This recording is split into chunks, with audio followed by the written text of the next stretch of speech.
네, 여러분. 그리고 오늘 미세먼지가 조금 있을 수 있습니다. 특히 오전 같은 경우에 미세먼지가 조금 수치가 높습니다. 제가 있는 곳은 초미세먼지 수치가 지금 상당히 높게 나오고 있어요.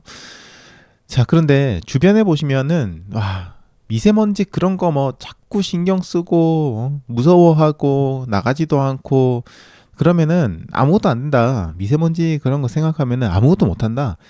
그러면 어떻게 달리기를 하냐? 차라리 움직이는 게 낫다. 뭐 이렇게 얘기하시는 분들이 종종 계실 겁니다.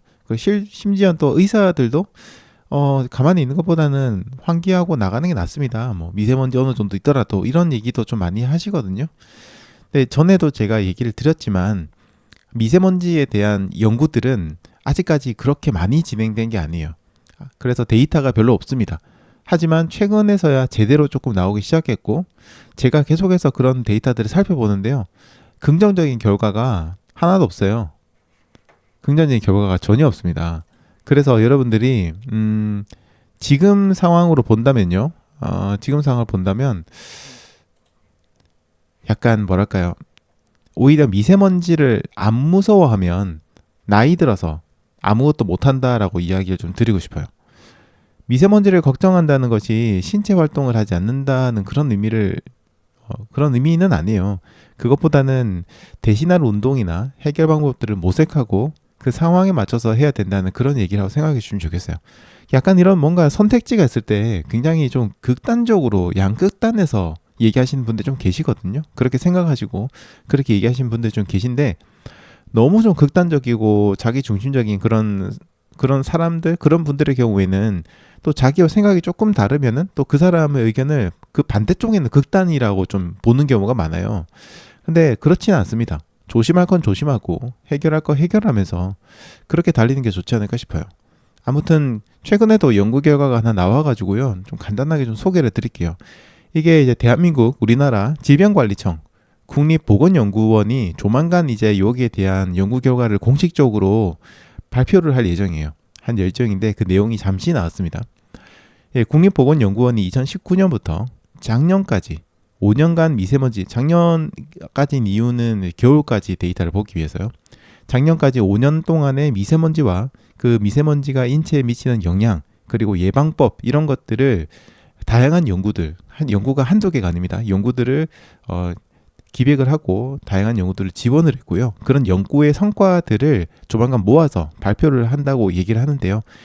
그간의 연구 성과에 따르면 미세먼지와 초미세먼지가 인체의 염증 수치를 높이는 걸로 나타났습니다. 기도나 폐 이런 그 호흡기뿐만 아니라 우리 두뇌라든지 신경, 그리고 심장, 신장 등 다양한 기관에도 좀 악영향을 끼친다라고 결과가 나왔다고 해요. 그리고 이런 미세먼지가 정신건강에 미치는 영향도 이번에 같이 연구를 했는데요. 정신건강에도 상당히 안 좋은 영향을 미치는 걸로 나타났습니다.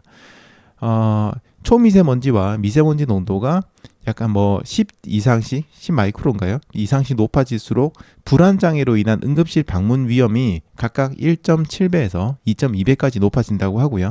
2015년부터 2017년까지 3년간의 주요 정신과 질환으로 병원 응급실을 방문한 환자 7만 9천 명을 대상으로 조사를 해봤더니 이런 수치가 계속해서 올라간다고 해요. 그리고 초미세먼지가 더더욱 위험한 거는요. 태아의 건강에도, 아직 태어나지 않은 뱃속에 있는 태아의 건강에도 영향을 미친다는 연구 결과도 같이 나왔다고 합니다. 이게 임신 16주에서 26주 산모를 대상으로 이제 조사를 했는데요. 이 산모가 좀 그런 초미세먼지에 노출이 됐을 경우에 태아가 출생했을 때의 체중이 좀 더 낮게 나온다는 겁니다. 물론 이제 뭐 모르겠어요. 이거 어느 정도 표본 데이터를 가지고 한지 모르겠지만 그 결과는 그렇게 나왔다고 해요. 그리고 그 여자아이들 있잖아요. 여자아이들의 경우에는 아까 얘기 드린 것처럼 산모가 이런 초미세먼지에 많이 노출된 환경에서 있었던 산모의 여자아이 같은 경우에는 출생 후 5년까지 성장이 다른 아이들과 비교해서 좀 더디다라는 그런 연구 결과도 함께 나왔습니다. 그것 이외에도 신체 대부분의 어떤 그런 것에 악영향을 미치는 걸로 드러났어요. 운동의 경우에도 제가 몇 번에 얘기 드렸지만 그 이거 어디였더라, 스탠퍼드 대학교 어떻게 하든 연구하는 그런 연구 결과도 있고, 그런 거 보시면은 이런 미세먼지와 초미세먼지에 노출될 경우 운동선수들의 경우에도 퍼포먼스가 떨어지고 기록도 아예 떨어지는 걸로 나타났거든요. 그래서 제가 이렇게 데이터를 얘기해도 어떤 분들은 아이 괜찮아 라는 말로 그냥 모든 걸 다 넘기는 경우가 있습니다. 물론 제가 이런 연구 결과 얘기하는 게 절대 나가면 안 된다. 미세먼지 많은 날은 그냥 뭐 숨도 쉬지 마라 이런 정도의 공포를 제가 얘기 드리는 건 아니잖아요. 그런 건 아니니까 그렇게 받아들이시기보다는 좀 조심하자. 미세먼지가 정말 심한 날은 마스크 쓰고 가벼운 달리기를 하신다든지 산책으로 전환을 하신다든지 뭐 여러 가지 방법들이 있으니까 가능하다면 조금 조심해 달라는 그런 얘기를 들어주시면 좋을 것 같고요. 오늘도 지금 초미세먼지가 제가 있는 곳은 지금 한 거의 60 가까이 상당히 많이 올라갔습니다. 상당히 많이 올라가서 그런 날 달리기를 하실 때는 더더욱 조심하셔서 달리기를 하시면 좋겠습니다.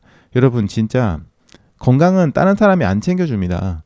건강에 대해서는 저는 사람이 굉장히 보수적이어도 된다라고 생각을 하거든요. 본인의 건강에 대해서는 누가 챙겨주겠습니까? 물론 제가 최대한 챙겨드리려고 하겠지만 결국에는 여러분 스스로 챙겨야 되는 거고 여러분이 판단하셔야 되는 거니까 모쪼록 진짜 건강하게 달리게 하시면 좋겠습니다. 저희 여기 민티런 오시는 모든 분들 우리들 모두들 80, 90 나이 돼서도 다 같이 함께 즐겁게 달리기 해야죠.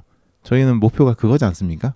나중에 늙어서 진짜 그 세상을 떠날 때까지 그때까지 다 같이 행복하게 웃으면서 달리기 하는 거 건강하게 그게 우리들 목표니까 오래오래 같이 행복하자고요.